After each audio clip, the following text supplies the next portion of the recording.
Klaipėdos universitete vyko seminaras Slėnių veiklos sąsaja su Lietuvos sumaniosios specializacijos prioritetinėmis kryptimis.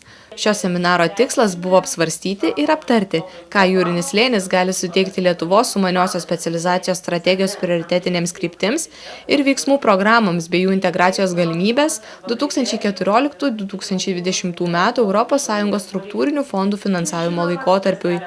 Technopolis Group atstovo dalyvavusio seminare teigimu, sumaniosios specializacijos procesas yra labai svarbus.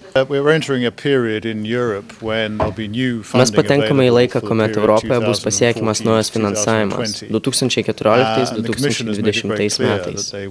Komisija aiškiai išskyrė, jog norėtų susitelkti ties finansavimu į tas zonas, kuriuose yra aiškus potencialių investicijų augimas Europos Sąjungos šalyse. Sumanios specializacijos procesas verčia nustatyti prioritetus atskirai kiekvienoje šalyje narėje. Todėl yra itin svarbu, kad mes tai atliktume atsargiai, komisijai pristatydami tik gerus pavyzdžius. Mokslo ir studijų stebėsenos ir analizės centro direktoriaus pavaduotojos Lauros Tračinskienės teigimu, sumaniojoje specializacijoje didelis dėmesys skiriamas mokslo ir verslo bendradarbiavimui.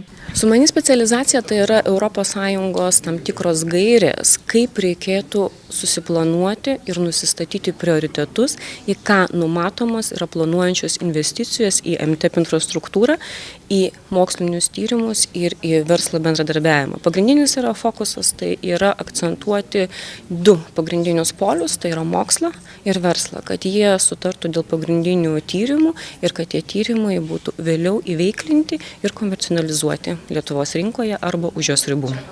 Seminare dalyvavo atstovai iš švietimo ir mokslo, ūkio ministerijų, jų agentūrų, slėnių veikloje dalyvaujančių mokslo ir studijų institucijų, mokslinių tyrimų institucijų ir kitų organizacijų.